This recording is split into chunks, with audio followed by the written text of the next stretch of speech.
සුබ අලුත් අවුරුද්දක් වේවා කියලා හැමෝටම ප්‍රාර්ථනා කරනවා. 2026 වර්ෂය සඳහා මම දාන පළවෙනි වීඩියෝ එක මේක. අවුරුද්දක් ගෙවිලා අවුරුද්දක් පටන් ගන්න කාල සීමාව කියන්නේ ඉතාමත් වැඩ රාජකාරී බහුල කාල සීමාවක්. රෙදිමහන කෙනෙක් විදිහට මටත් ඒ විදිහටම වැඩ ගොඩාක් තිබ්බා. ඉතින් ඒ වැඩවලට මට උදව් වුණේ මගේ මහන මැෂින් එකනේ. ඒ මහන මැෂින් එකත් අපි ඊළඟ අවුරුද්දට ගෙනියද්දී රිපෙයාර් කරගන්න ඕනේ. රිපෙයාර් කරන්න කියලා මගේ මැෂින් එකේ ගොඩක් දේවල් තිබ්බේ නැහැ. ඒක නිසා මම මැකැනික් කෙනෙක් ගාවට යන්නේ නැතුව තනියම තමයි කරගත්තේ.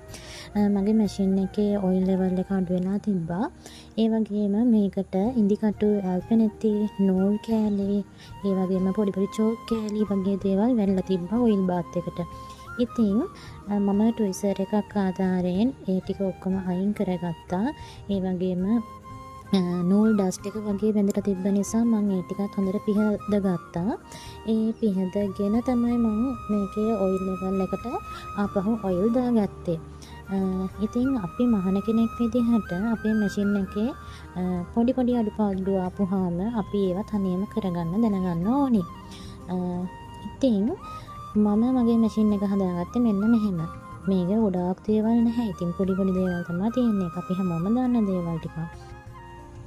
ඉතින් ඔන්න ඔය විදිහට තමයි මගේ මැෂින් එක මම 2026 වර්ෂය සඳහා සූදානම් කරගත්තේ.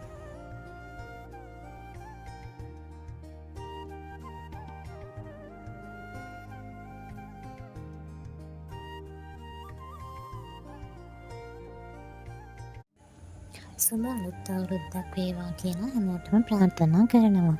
2026 වර්ෂය සඳහා මම දාන පළවෙනි වීඩියෝ එක මේක. අවුරුද්දක් ගෙවිලා අවුරුද්දක් පටන් ගන්න කාල සීමාව කියන්නේ ඉතාමත් වැඩ රාජකාරී බහුල කාල සීමාවක්. රෙදිමහන කෙනෙක් විදිහට මටත් ඒ විදිහටම වැඩ ගොඩාක් තිබ්බා.